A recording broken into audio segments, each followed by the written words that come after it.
Don't believe doing things the easy way, do you? That's that question. That's the question, yeah.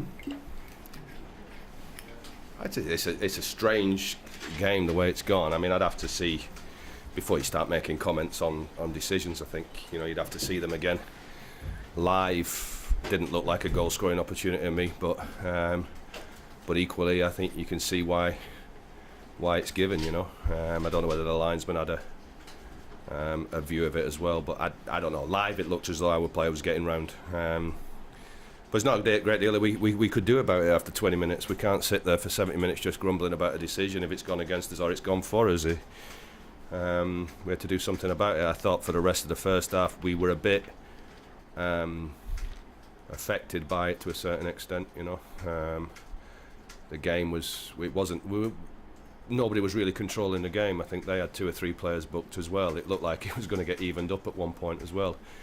And we went in at half time and said, well, look, we keep our heads, keep discipline, keep our concentration, stay together.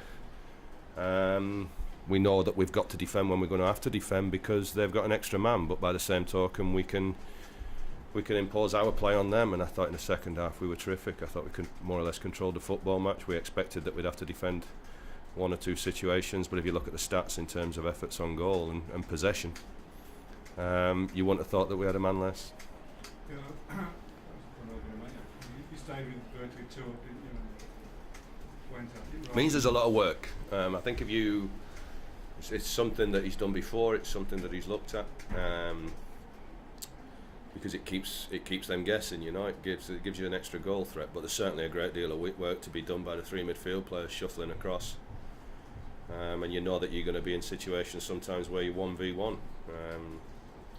But yeah, by keeping the 2 up front, we kept creating chances. I think we had 2 or 3 decent chances before they scored.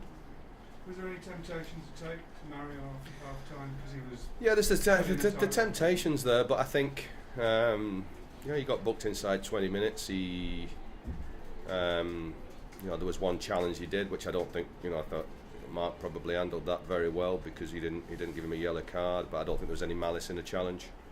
We looked at it at half time, but he was also causing him a problem as well, and we felt confident, and just by speaking to him as well, we felt confident that there was not going to be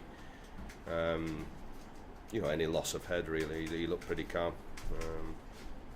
It was his first booking of the season, I think. Was it? David, yeah, very sure it was. So did that say something? Could be like London buses though, couldn't it? No, but he was chipping away.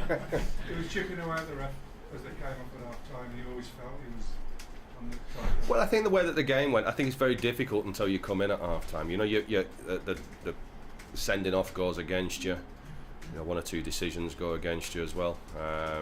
The crowd's up as well. There's an atmosphere out there. It's pretty tense. I think tensions are high. I think it was important to get in at half time and say, well, let's just strip this down to its bare facts. We're still in this game. We still feel we can get something out of it. You had 2 substitutions for the 2 strikers in the end.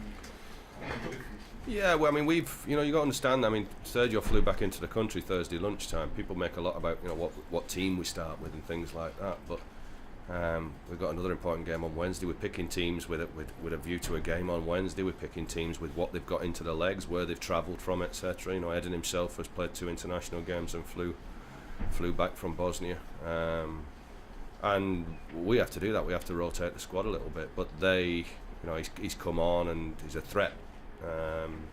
A goal threat, and they've linked together for the second goal as well. It's a terrific ball from Sergio.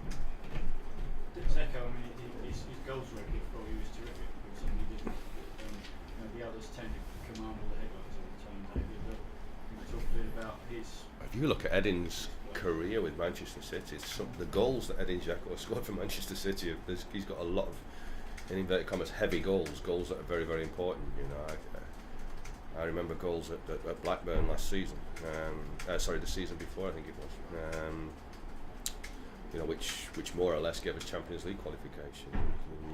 You look back last year as well. He's got goals. To win the league, Aguero's goal will always be the one. But remember that he equalised. So I think he's been a threat all season. His form's been very, very good all season.